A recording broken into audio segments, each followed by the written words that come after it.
Hello and welcome to math class. Today we are looking at a lesson on adding and subtracting whole numbers. And this is a skill that a lot of people already have. This is basic math, but there are some vocabulary terms that I want to make sure you know, and then there are a couple of rules that I want you to know as well. So let's turn over to a new page in our math section or wherever you're working these problems. And I'm going to give this page a title. That's very important in taking good notes, that you always give your page a title. What is the skill that we're trying to learn or to master? And in this case, we are going to add and subtract whole numbers.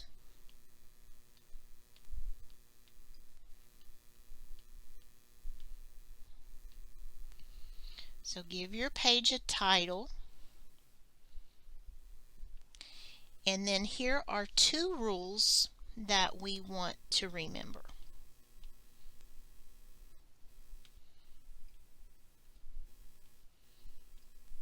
First one,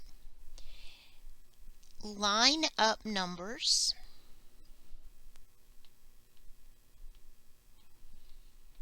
by place value.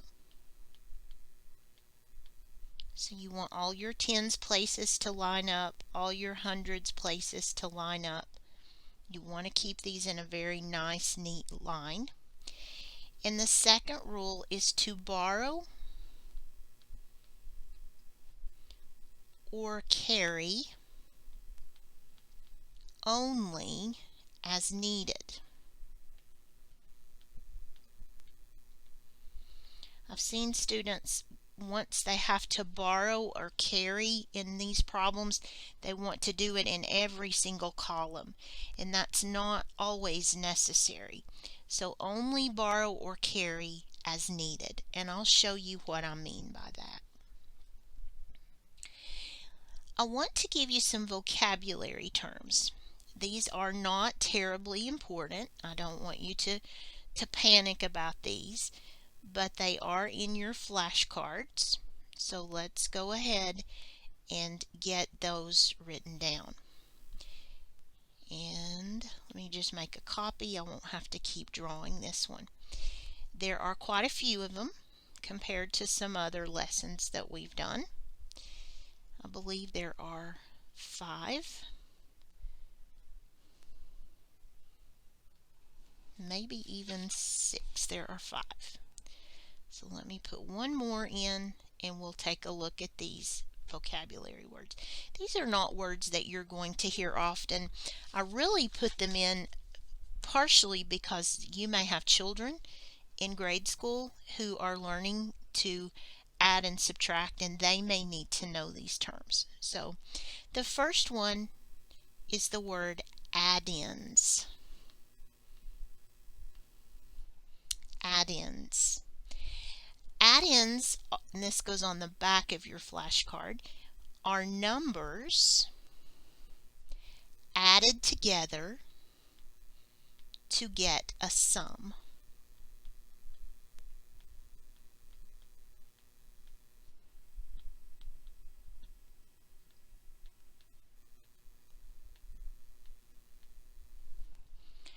And sum is the next flashcard.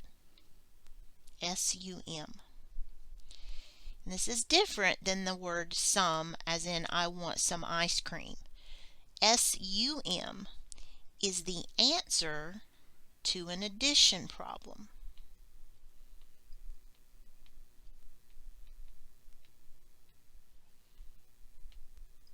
So if you see the word sum in a word problem, you probably need to add.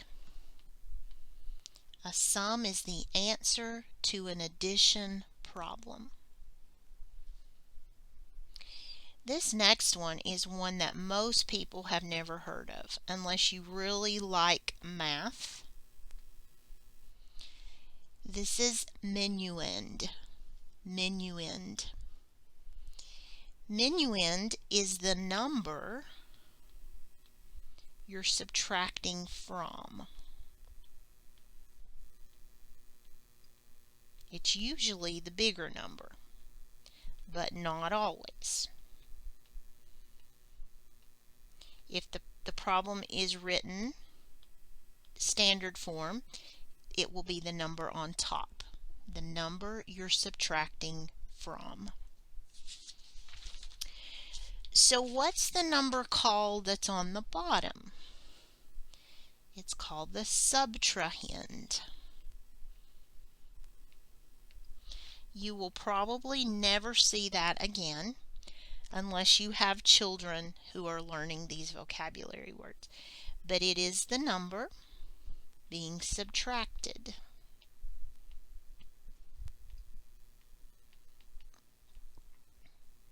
And we're going to look at all these terms in our problems. I'll label them for you. The number being subtracted. And the last vocabulary word you will see again in your lifetime, and that's the word difference. This is the answer to a subtraction problem. If your word problem is telling you to find a difference, you need to subtract to do that. And by knowing these keywords, sum, difference, you will know what to do when you have word problems. Add-ins, minuend, and subtrahend are words that you probably will not see again. But sum and difference are very, very common on tests. And when we get to the end of this, we'll put in our keywords. We'll go over those. That's the memory piece for this lesson. Those are very common also. In fact, let's go ahead and do that right now. Do I want to do that? Actually, no. I better just stick with my notes because I've thought through this. I'll follow my notes. So let's do an example problem.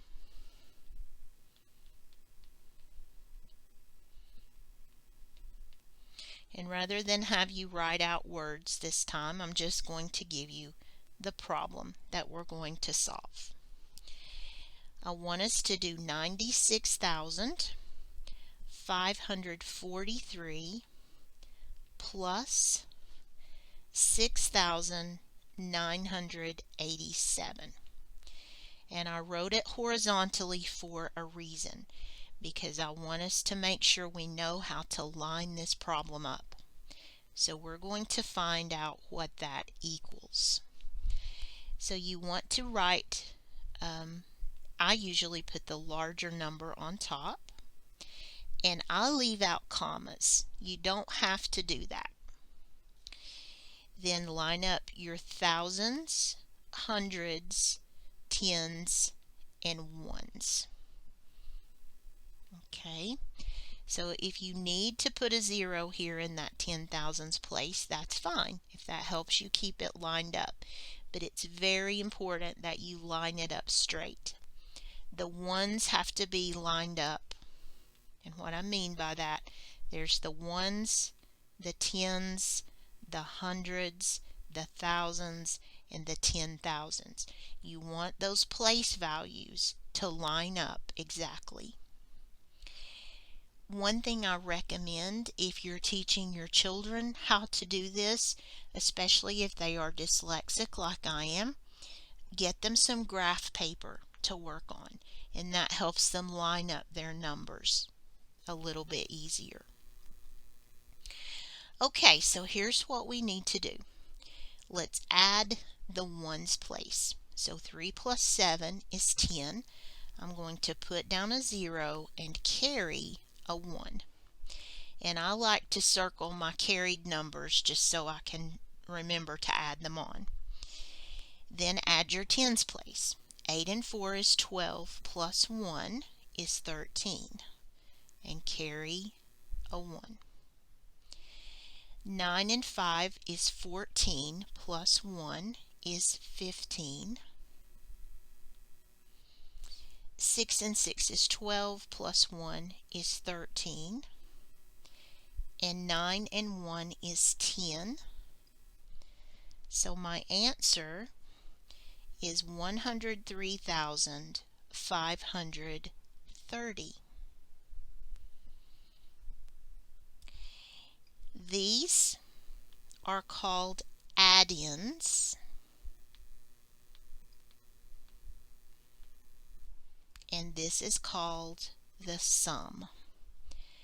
Add-ins are numbers added together to get a sum.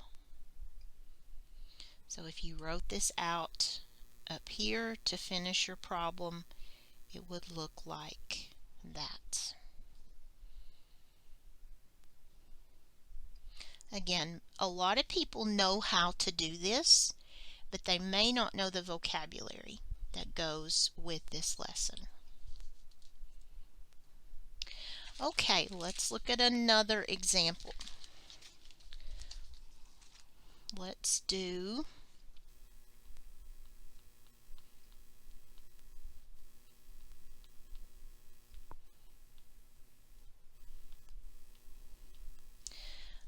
I'm going to have you write this one in words because I want to show you something.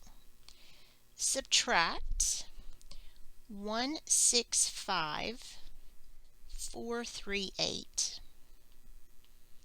from 200,000.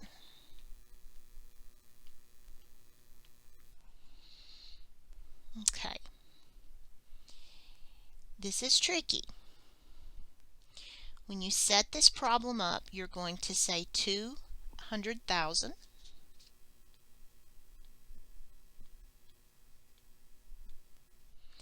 minus 165,438.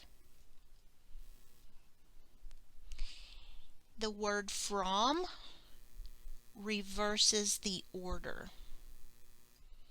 So instead of writing 165,438 minus 2,000, the word from is a reverse word. And I'm pointing this out because when you get to algebra, that's going to be very important. From, it means to reverse. So what this means, the 165 is the subtrahend, the bottom number.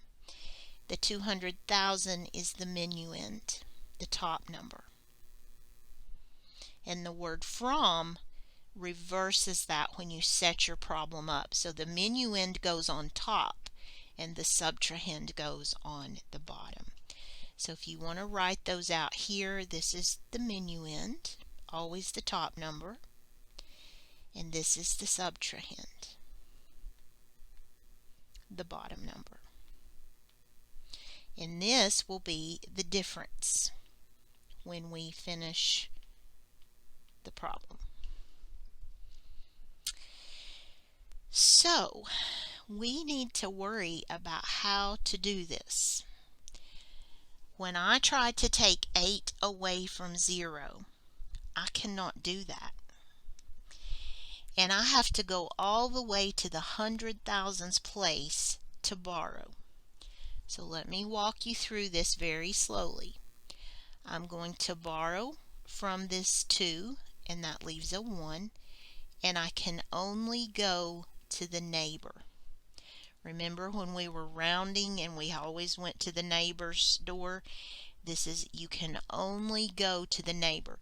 You can't take that 10 and bring it way over here. That's not allowed. So then I'm going to borrow from this 10, which makes a 9, but I can only go to the neighbor. And then I have to borrow from this 10, which makes it a 9, but I can only go to the neighbor. And I have to keep going down the neighborhood until I get where I need to be. And here it comes. I'm going to borrow from this 10, that makes a 9, and share with this 0. And now I can finish this problem. You have to pass. It's like if you borrow a cup of sugar from the two, it has to go to every house until it gets to the end. It can't skip a house. You have to go from neighbor to neighbor to neighbor to neighbor until you get finished. You get to the last neighbor. 10 take away 8 is 2. 9 take away 3 is 6. 9 take away 4 is 5. And then we start into the thousands period. 9 take away 5 is 4. 9 take away 6 is 3. And 1 take away 1 is 0. So I'm just going to leave that 0 off. The difference is 34,562. And that is borrowing across zeros. That gives a lot of folks trouble. So if you need some extra practice with that, by all means, let your teacher know. Okay, let's do another example of subtraction. So I'm going to say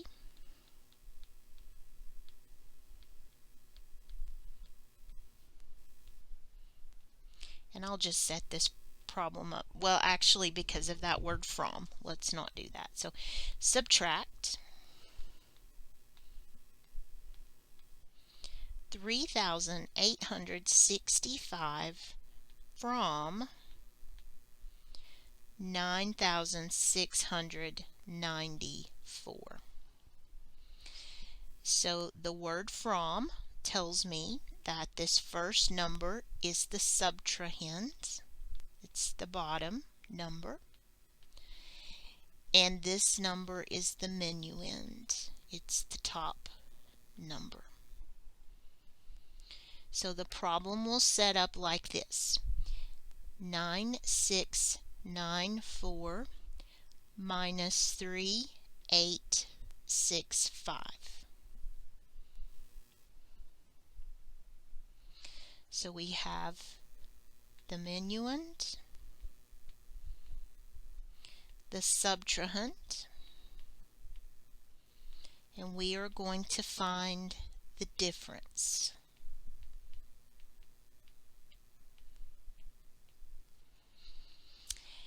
Now I want to zoom in here. I want you to listen to me really carefully here. Do not do what I'm about to do. Do not write this down. Okay? Here is what I did when I was in school. And remember, do not write this. I want you to just watch me. When I realized that I had to take 5 from 4, I knew that I had to borrow. So I made this an 8, and then I went down through here and I just took 1 away from everybody. Because I thought if I have to borrow on this first one, that must mean that I have to borrow all the way down the line. Do not do that. If you're thinking the same thing, stop thinking that, because it will get you into trouble. So here's what we want to do, and you can write this with me. I cannot take a 5 from a 4. So I'm going to borrow 1 time, leave an 8, and make this a 14. 14 take away 5 is 9. 8 take away 6 is 2. I didn't need to borrow there. I can take 6 away from 8. But when I try to take 8 away from 6, the bottom number's bigger, so I better borrow. Then I have to take one of these to give to this one. 16 minus 8 is 8, and 8 minus 3 is 5. So the difference is 5,829. I tell my students, don't go crazy with borrowing. Just borrow as you need to. It's like borrowing money. You don't run out and borrow money just because you can. You only borrow when it's necessary. If you're at home cooking and you run out of sugar, you might borrow from your neighbor, but only when it's necessary, not just because you want to borrow. Same with subtraction. Okay, one more, and we're going to make this one a little more of a challenge. So I want you to write this problem with me. Example.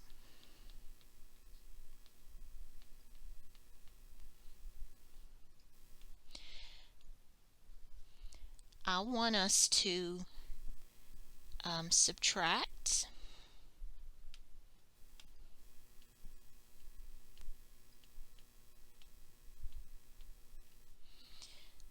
975 from 1,200 and round the difference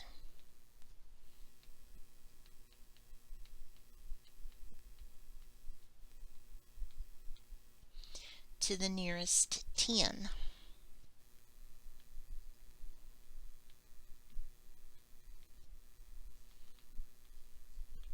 So not only do I have to subtract, I have to round when I get my difference. So 1,200 minus 975. So we have some zeros that we have to worry about with borrowing. So I'm going to come to the 2 and take one away, but remember I can only go next door. And then I'll take one of those away and give to this neighbor. And now we're good to go. 10 minus 5 is 5. 9 minus 7 is 2. And then I'm going to borrow from this 1, so leave a 0 there. And then 11 minus 9 is 2. So the difference is 225. Okay, so we did the first part. Now we want to round. Remember, when you round, you find a point of reference, and it's the tens place. So it's right here. And then you look at the neighbor. The neighbor will tell you what to do. The neighbor is a 5. So you round up. So this final answer is going to be 230. This is the answer to this problem because we have to do everything it says to do. We have to find the difference and then round the difference to the nearest 10. The memory piece for this lesson is item 3. It is a chart of keywords. And you know me, I like color, so I'm going to color mine in. You certainly do not have to do this. On the addition side of this chart, we have several keywords, and I want to read those for you. Remember, this is a memory piece, which means you need to memorize these. You need to commit these to memory. When you see these words in a word problem, you need to add. And here they are. We have the word add. We have all together, combine, in all, increased, more than, plus, sum, and total. I want you to add one here. I forgot the word and sometimes is used as an addition word. For your subtraction keywords, there are just about as many, and this is not all of them by any means. So as you find others when you're studying math, come back to this list and put those in there. and that will help you to build this vocabulary list. You could even add these to your flashcards if you wanted to do that. So the subtraction words are decrease, there's difference, fewer, how many more, how much more, left, less than, minus, remain. I will tell you that just about any word that ends in ER is going to be a subtraction word. Taller, fewer, smaller, shorter, longer, further, any word is a subtraction word in a word problem most of the time. You also have between,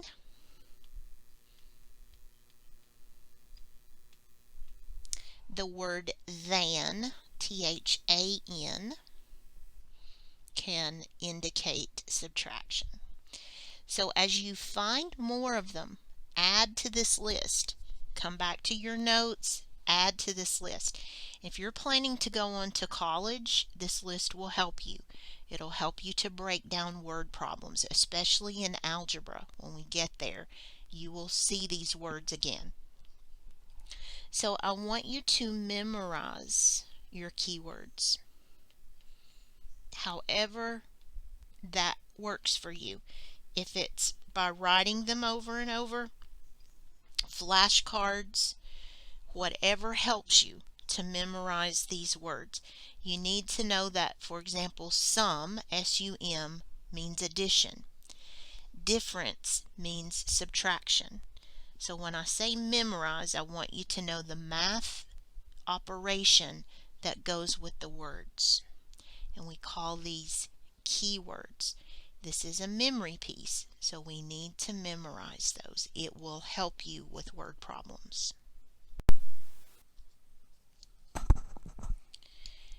I do want to show you how to do these problems on your calculator. For those who have access to a calculator, depending on why you're watching these videos, you may or may not be using a calculator. Please check with your instructor if you're unsure about that. But if you are, I want to show you the keystrokes on the Casio FX260. This is the calculator that we've used for years for the HiSET exam. So if you want to write these down, you certainly may. If you don't, that is okay also. I'm going to have to squeeze this one in on adding and subtracting. I will do a better job in the future, hopefully, of remembering to do this when I need to. But let me just draw some buttons down here for you, and we'll just use this example that I'm looking at. That's a good one to put in. So there are a few things about your calculator that you really do need to know. And the first thing is that you want to always press all clear. That's a very important thing to do. And then you just type in the digits that you are working with. And I need a little bit more space on some of these. These are supposed to be the calculator buttons. I'm not doing a very good job of getting them straight, but that's okay. The first thing is all clear.